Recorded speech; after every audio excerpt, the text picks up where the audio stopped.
Apa yang harus kita lakukan kalau ada masalah di production? Yang pasti yang pertama kita nggak boleh panik ya. Nah, permasalahannya gimana nih? Kalau misalnya benar ada bug di production, apa yang harus kita lakukan? Nah, di sini ada pertanyaan soal itu. Yuk kita lihat pertanyaannya. Best practice debugging bug pada data di production. Halo Pak, saya izin bertanya bagaimana cara melakukan debugging bug pada aplikasi yang sudah berjalan di production, terutama kalau tidak ada logging. Nah, ini tidak ada logging. Kalau nggak ada logging, simpel jawabannya, tambahin loggingnya ya. Kenapa? Karena kalau naik ke production itu wajib ada log. Kalau nggak ada log, bingung. Pasti kita bingung, mau debug mau gimana caranya gitu ya. Paling kita cuma bisa tahu dari stack trace exception-nya ya. Itu juga kalau bahasa pemrogramannya atau teknologinya, dia mengeluarkan stack trace dengan baik. Kayak contohnya Java misalnya gitu ya, dia stack trace-nya baik tuh. Kelihatan tuh dari awal errornya sampai yang paling ujung, yang manggilnya tuh yang mana tuh kelihatan.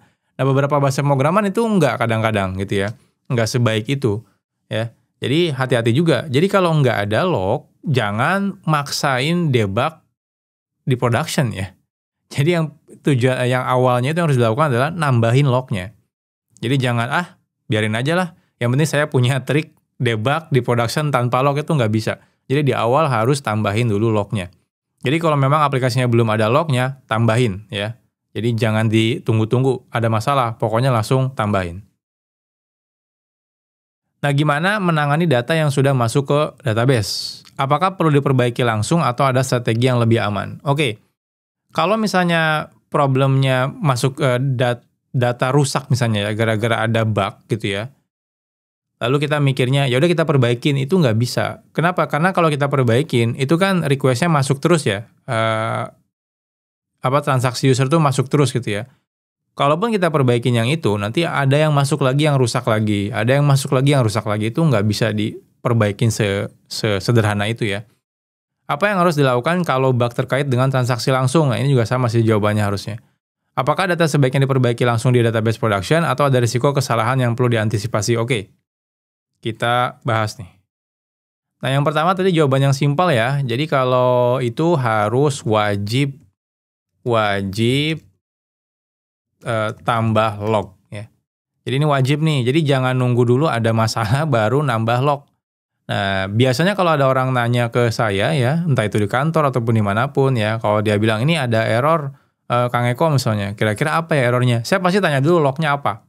Kalau nggak ada lognya, ya bingung gitu ya, gimana cara debugnya gitu ya, gimana cara nge-trace errornya, karena nggak ada lognya sama sekali gitu ya.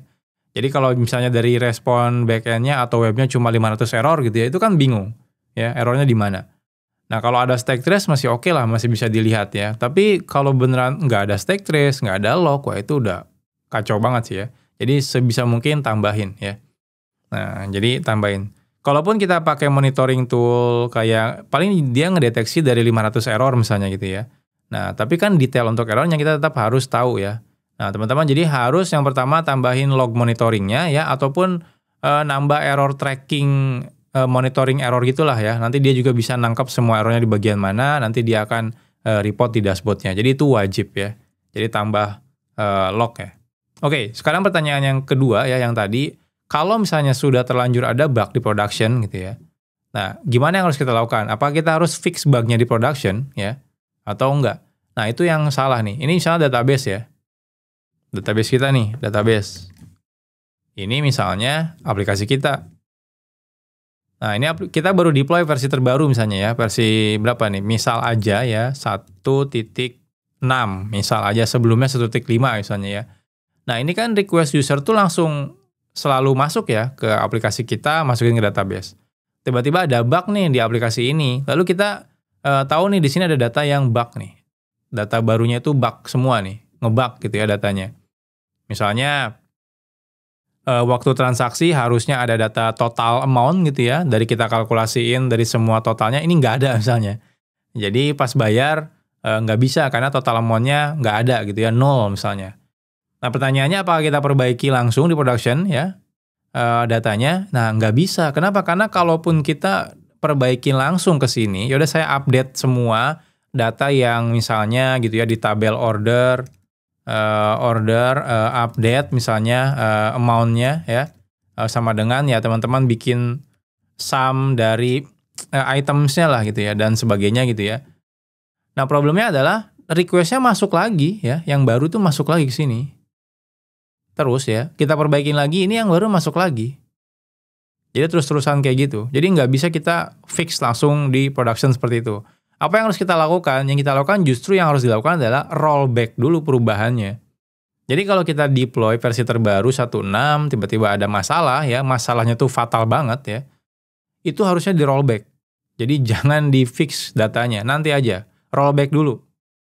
Ini rollback dulu, kalau ini bermasalah, ini kita buang ya, kita deploy aplikasi yang versi sebelumnya, yaitu versi contohnya 1.5. Nah biar apa? Biar transaksi yang error ini ya, itu nggak kejadian lagi. Nah, karena misal aja errornya itu gara-gara di aplikasi barunya ada bug kayak gitu ya.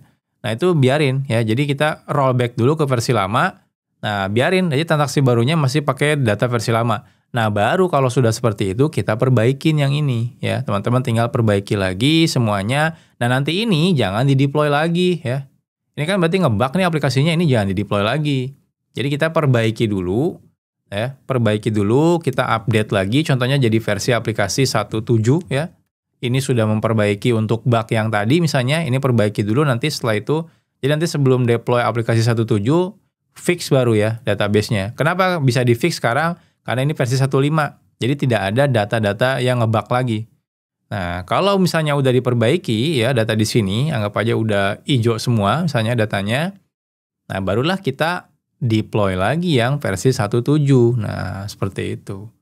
Jadi versi ini ngebug nih 1.6, nggak perlu kita deploy lagi. Kalau perlu buang aja versinya ya, biar nggak ada orang salah deploy gitu ya. Jangan sampai orang salah deploy 1.6 lagi, nanti ngebug. Nah, jadi seperti itu. Jadi tekniknya seperti itu. Jadi kalau misalnya ada bug yang fatal banget, itu jangan langsung di fix di production ya. Kita harus rollback dulu ke versi sebelumnya yang stabil.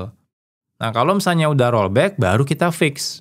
Kalau udah di fix misalnya aplikasinya, kita fix datanya di production ya, yang udah terlanjur masuk ya.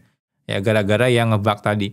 Nah kalau misalnya udah, baru kita deploy yang versi terbaru ya, yang tidak ada bugnya. Jadi konsepnya seperti itu. Rollback, perbaiki ya aplikasinya dan juga datanya, baru setelah itu update ke versi yang terbaru yang sudah ada. Jadi versi yang ini yang ngebug itu jangan kita pakai lagi. Jadi simple ya jawabannya ya. Jadi jangan nge-fix data di production. Ya, kecuali aplikasinya memang sudah di rollback ya atau sudah selesai diperbaiki.